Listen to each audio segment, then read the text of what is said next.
Quando eu faço uma reunião de briefing com organizações com quem eu trabalho, eventualmente vou trabalhar, 9 em 10 organizações me dizem o seguinte: Tony, eu queria muito desenvolver accountability dentro das minhas equipes. E é interessante porque não há uma tradução satisfatória de accountability em inglês para o que seria, o seu correspondente em português. Algumas pessoas traduzem accountability como autorresponsabilidade. Líderes ou colaboradores e funcionários autorresponsáveis. Eu diria que vai para muito além disso. Accountability tem a ver com uma verdadeira filosofia de vida, com uma forma de se postar no mundo, de enxergar o seu papel dentro não somente da empresa, mas dentro da sua comunidade, da sua família. E tem a ver, portanto, com a habilidade de você assumir o impacto das suas ações, da sua comunicação nos outros, no resultado daquilo que você busca, da sua organização e, portanto, dentro dessa perspectiva muito madura, ter quase que uma visão de dono, ao lado daqueles que estão com você em um determinado projeto, em uma determinada atividade. É muito comum nós falarmos em accountability como visão de dono. Meus caros, o impacto de times ou de colaboradores ou líderes accountables ou de líderes que têm accountability é gigante, porque uma marca da accountability é que nós temos uma pessoa extremamente madura. Por que madura? Porque ela se nega a colocar fora a responsabilidade que ela entende que é dela. Deixa eu dar um exemplo disso. E aqui eu acho relevante nós falarmos um pouquinho sobre isso. Deixa eu fazer uma pergunta para vocês, para você que está assistindo esse vídeo e que está acompanhando esse nosso papo. Você acha possível alguém passar por essa nossa vida sem nunca enfrentar eventos difíceis, circunstâncias desfavoráveis ou pessoas que também são difíceis ou que às vezes dificultam a nossa vida? Repetindo, você acha possível alguém passar pelo mundo, passar pela vida, sem nunca enfrentar um evento difícil, uma circunstância desfavorável ou pessoas difíceis? Se você tem mais de 10 anos, você vai dizer que não, é impossível. Que em algum momento da nossa vida nós vamos nos deparar com um evento difícil, um evento traumatizante, um luto. Nós vamos nos deparar com circunstâncias desfavoráveis. E nós vamos, por vezes, nos deparar com pessoas que são difíceis para interagirmos. Qual, portanto, a grande diferença entre aqueles que têm accountability e aqueles que não têm? As pessoas que não têm essa habilidade ou essa competência, elas entendem que esses eventos, essas circunstâncias e essas pessoas são responsáveis por elas não fazerem o que se esperava delas. São responsáveis por ela não ter alcançado os resultados, os objetivos e as metas a que se propôs. São responsáveis pelo relacionamento não ter dado certo. Ou seja, existe uma responsabilização para esses elementos externos, de modo a que eles se tornam os responsáveis por tudo aquilo a que você se propôs e eventualmente não conseguiu alcançar. As pessoas que têm esse critério de accountability, eles têm uma perspectiva muito diferente. Porque, obviamente, eles reconhecem que há, de fato, eventos muito difíceis. É óbvio, reconhecem que há circunstâncias, por vezes, que não são as melhores e que dificultam os nossos objetivos, as nossas metas, os nossos melhores esforços. E há, sem sombra de dúvidas, pessoas que são muito difíceis de convivermos.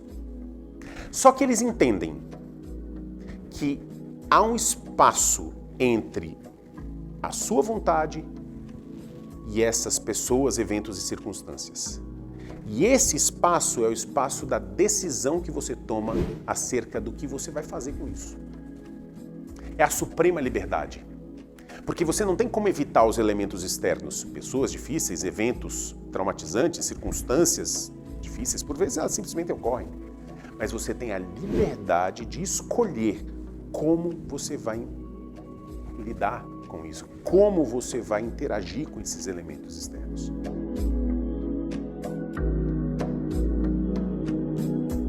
E eu queria passar para vocês um exemplo de talvez a minha primeira experiência de accountability, de como isso podia ser trazido para a vida real, E quem deu esse exemplo para mim foi meu pai. Ainda era um menino, um jovem, e aconteceu mais ou menos assim. Porque era muito comum na minha época que a gente tivesse aqueles bailinhos, sabe, de garagem, festa de garagem, que fazia salão de festa, que juntava o pessoal do prédio, chamava o pessoal do bairro, meninos e meninas e tal, e ficávamos lá na festinha, no salão de festa ou na garagem. E tinha um determinado momento que era a hora da música lenta. Para você que é millennial, geração Y, você nem sabe o que é isso. Música lenta é aquele momento em que parava tudo, tinha ali uma musiquinha lenta e você dançava abraçadinho com a menina. E o que acontecia na hora que começava a música lenta? As meninas iam para um lado e os meninos iam para o outro. E aí ficava um meio ali do salão de festa vazio. Até que um primeiro menino corajoso dava o primeiro passo em frente às meninas. Ia na direção delas. E, meus caros, esse sujeito era muito corajoso porque ele estava a caminho ou da glória ou da suprema humilhação. Da glória, porque se ele chamasse a menina para dançar e ela fosse dançar, ele ia ser o cara, ia dançar ali uns 10, 20 segundos sozinho no meio do salão de festas, ia dar coragem para os demais chamarem as demais meninas para dançarem. Mas tinha a suprema humilhação que era a seguinte, ele ia lá e o problema não era a menina não aceitar dançar com ele, porque ela dizia não e aí ele tinha que fazer o caminho de volta junto aos seus amiguinhos, né? Derrotado porque a menina não queria dançar com ele.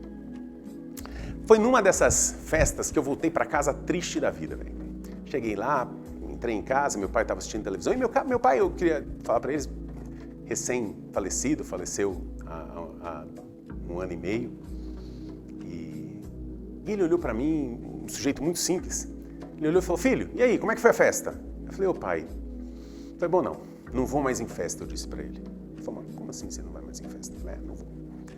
Pai, chamei as meninas para dançar, tomei ali uns 3 ou 4 nãos, fiquei triste, não quero mais, muita humilhação, não vou mais em festa.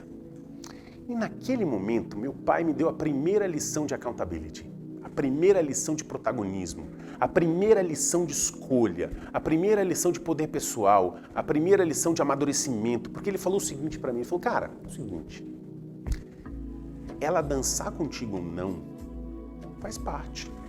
A vida é o que ela é. Umas vão dançar, outras não. Agora, a sua obrigação, parceiro, é ir lá. É ir lá e chamar para dançar. Não é o que você quer? Não é o teu desejo? Não é aquilo que você gostaria que acontecesse? Então vai. E o que você precisa fazer é entender que a rejeição eventualmente vai fazer parte do processo. Assumir isso e fazer a escolha de ir assim mesmo. Como eu era muito menino, eu não compreendia a profundidade do que ele estava falando.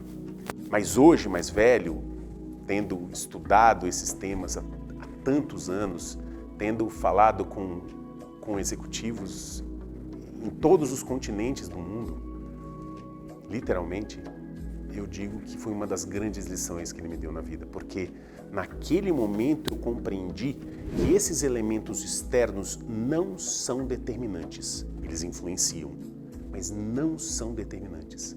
Porque entre o evento externo e aquilo que eu sou, existe esse elemento de suprema liberdade que é a escolha que eu faço em como eu vou lidar com isso. E colaboradores, líderes que têm essa habilidade de accountability, portanto, eles entendem que há elementos externos que por vezes dificultam o alcance da meta, dificultam o resultado, mas eles têm a maturidade de, apesar disso, tomarem as melhores escolhas naquele momento, levando em conta o que se espera deles.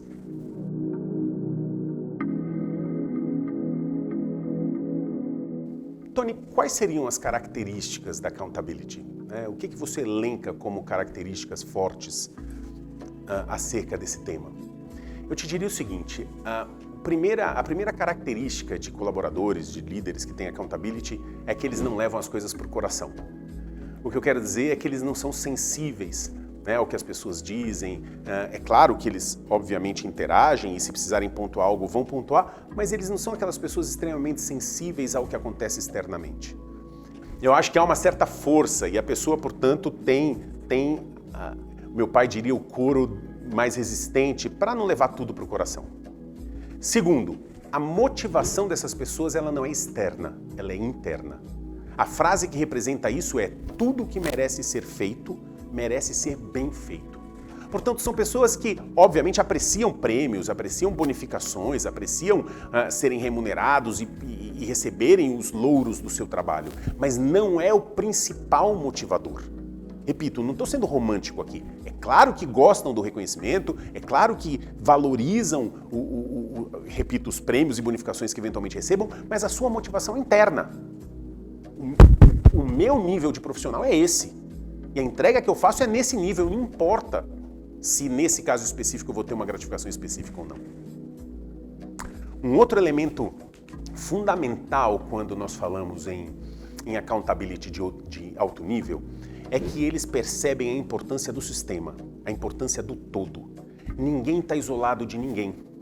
E, portanto, eles percebem que o fato de uma área parceira, de uma área irmã, estar em dificuldade, representa um problema dele também. Eu explico. É muito comum nas organizações que alguém chegue para você e fala, por exemplo, Tony, me dá uma ajuda aqui. E eu olho para ele e falo assim, velho, desculpa, mas essa não é minha área, isso não é problema meu. E se vira. Olha, quantas vezes eu vi isso. Relatos disso. O líder que tem alta accountability elevada, ele é alguém que está aberto a servir, aberto a auxiliar, porque ele entende que, por vezes, o problema do outro vai impactar o negócio como todo. Isso se chama visão estratégica. E, por vezes, ele entende que o problema do outro vai ser o problema dele daqui a 2, 3 meses, se eventualmente isso não ser resolvido. Existe uma fábula que fala um pouquinho disso, e ela já é falada há mais de 30, 40 anos, né? O autor é desconhecido, mas eu vou contar para vocês. É a fábula da fazenda e que mostra essa visão sistêmica e estratégica como uma perspectiva muito forte daquele líder que tem accountability. Diz a fábula que alguns animais viviam na fazenda felizes da vida. O líder dos animais era uma cobra e ela liderava ali o rato, ela liderava a galinha, ela liderava o porco, ela liderava a vaca. E eles viviam ali na fazenda super tranquilos, tal. A cobra era meio desconfiada, meio dura, mas era uma boa líder. Bom, o que aconteceu? Um dia, o ratinho estava andando dentro da casa da fazenda e ele enxergou uma ratoeira, ele enxergou uma armadilha. E ele ficou assustadíssimo com aquilo, imaginando que poderia ser pego naquela armadilha, saiu voando, marcou uma reunião pelo Zoom, né, com os demais animais da fazenda, um call, chamou a galera e falou o seguinte, pessoal, existe uma armadilha na casa da fazenda, uma ratoeira, e o que nós vamos fazer? Naquele momento, risadas foram ouvidas. A vaca falou, ô ratinho, deixa eu te falar, eu nem entro dentro da casa. E mesmo que entrasse, se aquela ratoeira fechasse no casco da minha pata, eu não ia nem sentir, o problema é seu. O porco falou, no meu caso, pior ainda, eu tô sempre sujo, sempre cheio de lama, ela nunca deixaria eu entrar dentro da casa. Meu amigo, se vira. A galinha, aos berros e rindo que não se acabava mais, falou, ih, rato, cuidado, hein, casa vai cair pro seu lado. E finalmente veio a cobra e deu uma bronca no rato. Falou, olha, você traz essa reunião extraordinária, você toma o nosso tempo para falar um problema que não é nosso, se vira lá, velho. E assim acabou a reunião. Muito bem, meus caros. O rato saiu de lá, ok. 2 meses depois, o assunto já tinha sido esquecido e um dia a cobra decide entrar dentro da casa da fazenda. E ela não percebe a presença de uma ratoeira, de uma armadilha, e quando ela passa, pá, a ratoeira fecha no seu rabo, na sua cauda. E ela sente uma dor enorme, não consegue se desvencilhar. E aí chega a dona da fazenda, veio a cobra ali, recém-pega por aquela armadilha. No que ela se aproxima, a cobra assustada vai e pica a dona da fazenda. E injeta um pouco de veneno ali com aquela picada.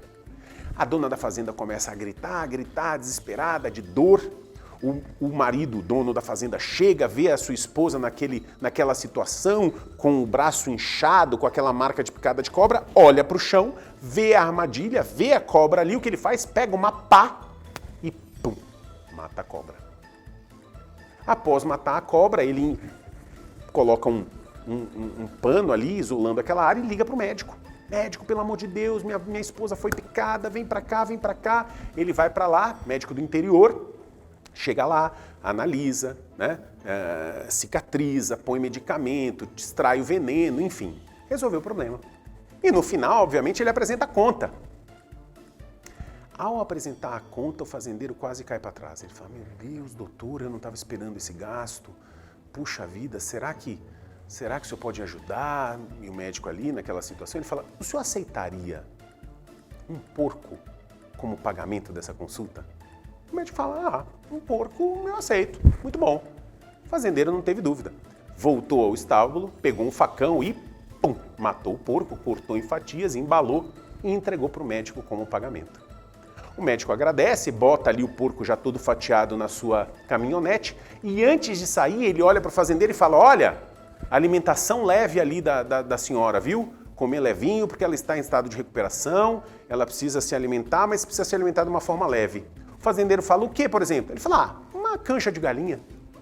O fazendeiro não tem dúvida, volta no curral, pega a galinha e mata a galinha e faz uma canja de galinha para sua esposa convalescente. Meus caros, passou uma semana, a esposa se recuperou totalmente, ficou ótima e o fazendeiro ficou tão feliz, mas tão feliz que ele resolveu fazer uma festa para celebrar que a esposa conseguiu ficar boa da picada da cobra. E nessa festa, o que ele oferece aos seus amigos, meus caros? Um churrasco. Foi lá, uma vaca. E ficou só o ratinho na fazenda, vivendo ali mais alguns bons anos feliz e despreocupado. O que eu quero dizer com essa história inocente, meus caros? É que como em órgãos humanos, em que você tem órgãos distintos, mas que tem uma conexão absoluta entre eles, que o fato de você ter um órgão seu doente, isso pode irradiar e provavelmente vai irradiar para outros órgãos, né? Dentro das organizações, da coletividade de uma forma geral, nós vivemos em sistemas de colaboração. E, portanto, visão estratégica é você olhar o todo e não somente o seu quadradinho.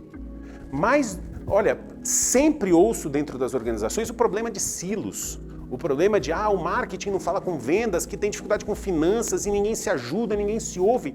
Isso demanda imaturidade na liderança. Porque dentro de uma liderança madura e de accountability, você entende que não há como separar, que tudo gera efeito entre as partes integrantes desse sistema e que você, portanto, está aberto para colaborar com todas as partes desse todo.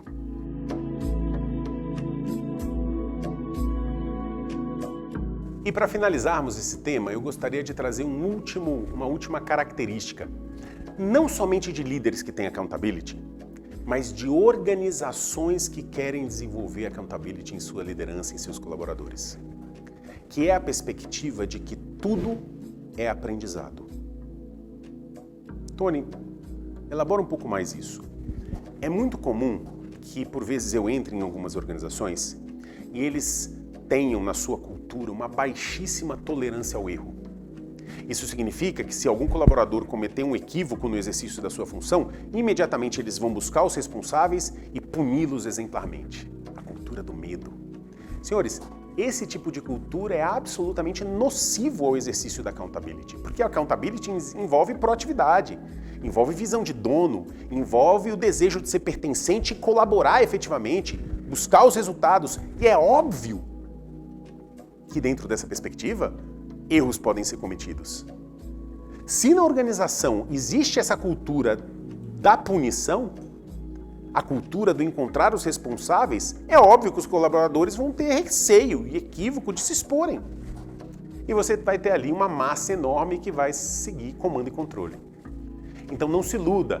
Se você deseja trazer accountability para a sua organização, se ainda não há esse traço de cultura, ele precisa ser trabalhado. Qual seja, a de que aqui nós entendemos que por vezes os erros fazem parte do processo e que, portanto, tudo é aprendizado. Tudo é possibilidade de aprendizado, tudo é possibilidade de crescer, tudo é possibilidade de aprender com erro e não fazer de novo. Tudo é possibilidade de aprender com erro e fazer melhor. Tudo é possibilidade, portanto, de saber que num processo alguns equívocos vão ser cometidos em prol de um resultado excepcional, de algo extraordinário. E nem sempre esse traço de cultura, embora valorizado, é fácil de ser inserido dentro das organizações.